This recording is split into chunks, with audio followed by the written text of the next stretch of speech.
Chairman. You guys are amazing. I am very impressed. You guys are champs. The committees I'm on often don't stay this late. I haven't got up from my chair once. It's amazing. I don't know how you do it. I'll try to be brief. The legislation before you, House Bill 7514, does two things. First, it writes into the Declaration of Purposes for the PUC and the DPUC that we must take seriously the need to achieve 100% renewable energy mix by the year 2050.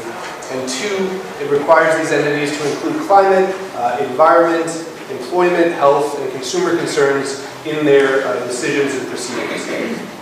So first, the 100% renewable by 2050, that was not sort of plucked out of thin air.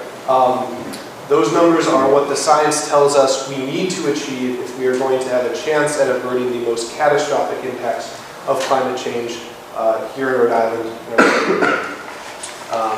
I can imagine that there might be some folks in this room who hear those numbers and they think that's not realistic.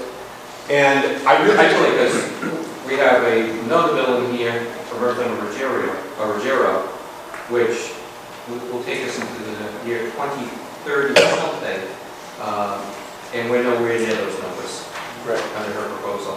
And right now we're not on track. We're not on track to get there. Certainly, we need to have some big changes to get there. But I would really sort of challenge that thought of what is realistic, what is real, because again, it was real that it was 67 degrees on Christmas. It was real that 2015 was the hottest year in human history. It was real that 15 of the last 16 years have been the hottest ever recorded. And certainly the devastating consequences of us passing the threshold of 1.5 degrees Celsius, those are going to be very real, at least according to the United States government, the United States military, most of America's business leaders, the scientific community, etc. So to me, it's not idealism to say we need to get there. That is realism. That is a pragmatic assessment of the reality before us. And so I encourage us to think big and then let's figure out how to get there.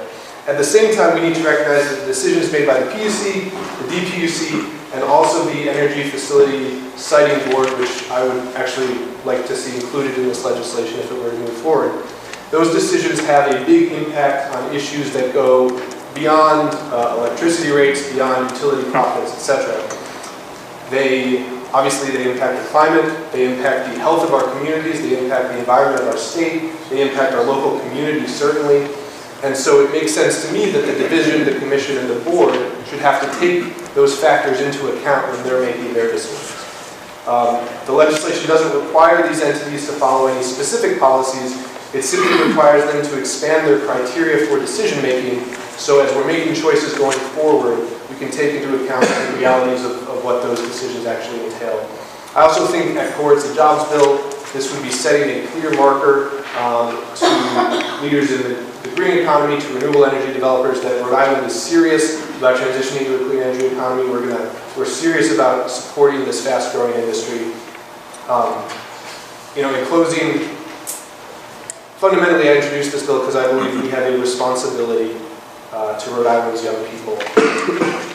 Those of you who are older, I would argue, have a responsibility to my generation, and I absolutely have a responsibility to the generations that come after mine. If we do not change course, very soon, we are going to be condemning our young people to a very scary future, to a life that will be shaped in the coming decades by environmental catastrophe and everything that goes along with it.